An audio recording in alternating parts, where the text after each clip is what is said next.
नमस्कार प्रिय भक्तों, आप सभी का स्वागत है आपके अपने चैनल @भक्ति आस्था 16 पर।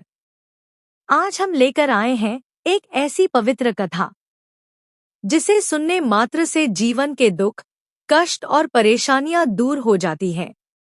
आज की यह कथा है सत्यनारायण भगवान की व्रत कथा, जो विशेष रूप से चैत्र पूर्णिमा के दिन की जाती है।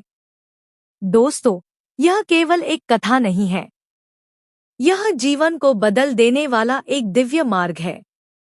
जब इंसान हर जगह हार जाता है, जब कोई रास्ता नजर नहीं आता, जब घर में अशांति और दुख बढ़ जाते हैं, तब भगवान सत्यनारायण का व्रत एक नई रोशनी बनकर जीवन में आता है।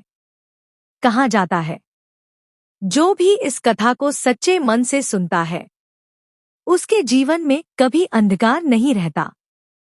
तो आइए, बिना किसी देरी के, पूरे श्रद्धा और विश्वास के साथ इस पावन कथा का श्रवण करते हैं। आप जहां भी हैं, 2 पल के लिए आंखें बंद करें और भगवान का स्मरण करें। ओम नमो भगवते वासुदेवाय। अध्याय 1। नारद मुनि और भगवान विष्णु। प्राचीन काल की बात है, जब पृथ्वी पर अधर्म और दुख बढ़ने लगे थे। देवर्षि नारद जी, जो सदा ही लोक कल्याण के लिए चिंतित रहते थे, एक दिन पृथ्वी लोक पर भ्रमण करने निकले।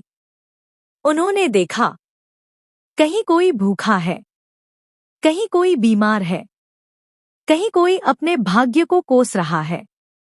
यह देखकर नारद जी का हृदय दुख से भर गया। वे तुरंत वैकुंठ धाम पहुंचे और भगवान विष्णु के चरणों में प्रणाम किया। नारद जी बोले, हे प्रभु, पृथ्वी के मनुष्य दुखी हैं, उनके जीवन में कष्ट ही कष्ट है। कृपा करके कोई ऐसा उपाय बताइए जिससे उनका जीवन सुखमय हो जाए। भगवान विष्णु मुस्कुराए और बोले, हे नारद, जो भी मनुष्य श्रद्धा और भक्ति के साथ सत्यनारायण व्रत करेगा, उसके सभी दुख दूर हो जाएंगे। भगवान ने आगे कहा, यह व्रत अत्यंत सरल है, लेकिन इसका फल अनंत है। अध्याय 2। गरीब ब्राह्मण की कथा। काशी नगरी में एक गरीब ब्राह्मण रहता था। वह रोज भिक्षा मांगकर अपना जीवन चलाता था, लेकिन उसके जीवन में कभी सुख नहीं आया। एक दिन भगवान स्वयं एक साधु के वेश में उसके सामने प्रकट हुए। उन्होंने कहा, हे ब्राह्मण, तुम सत्यनारायण व्रत करो, तुम्हारे सारे दुख दूर हो जाएंगे। ब्राह्मण ने श्रद्धा से व्रत किया। धीरे धीरे उसका जीवन बदलने लगा। घर में अन्न आने लगा, मन में शांति आने लगी। कुछ ही समय में वह सुखी और समृद्ध हो गया। अध्याय 3। व्यापारी की विस्तृत कथा। एक समय की बात है, एक धनी व्यापारी था, लेकिन उसके पास एक भी संतान नहीं थी। उसने भगवान से प्रार्थना की, हे प्रभु, यदि मुझे संतान प्राप्त होगी तो मैं सत्यनारायण व्रत अवश्य करूंगा। भगवान की कृपा से उसे एक सुंदर कन्या प्राप्त हुई। लेकिन समय बीतता गया और वह अपना वचन भूल गया। यही भूल उसकी सबसे बड़ी गलती बन गई। कन्या बड़ी हुई, उसका विवाह हुआ। एक दिन व्यापारी अपने दामाद के साथ व्यापार के लिए निकला।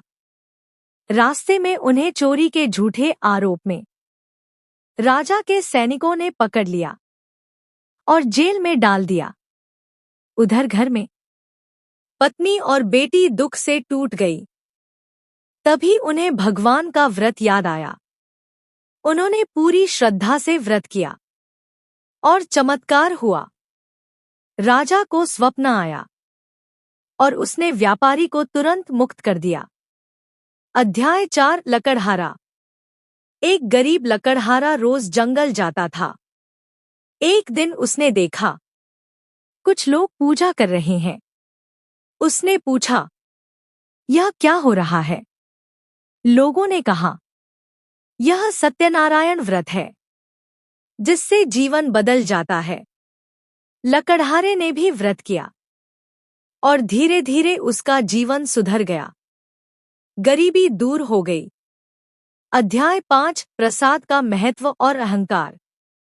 एक व्यक्ति ने व्रत किया, लेकिन प्रसाद का अपमान कर दिया, और यही उसकी सबसे बड़ी भूल थी। उसके जीवन में दुख आने लगे। तब उसे अपनी गलती का एहसास हुआ। उसने पुनः श्रद्धा से व्रत किया और भगवान ने उसे क्षमा कर दिया। इस कथा से हमें यह सीख मिलती है, भगवान पर विश्वास रखें, वचन कभी न तोड़ें, अहंकार से दूर रहें, प्रसाद का सम्मान करें, और सबसे जरूरी, भक्ति में सच्चाई होनी चाहिए। अगर आपको यह पावन कथा अच्छी लगी हो तो वीडियो को लाइक करें और अपने परिवार के साथ शेयर करें। और ऐसे ही भक्ति वीडियो के लिए हमारे चैनल @भक्तिआस्था16 को सब्सक्राइब जरूर करें। जय सत्यनारायण भगवान।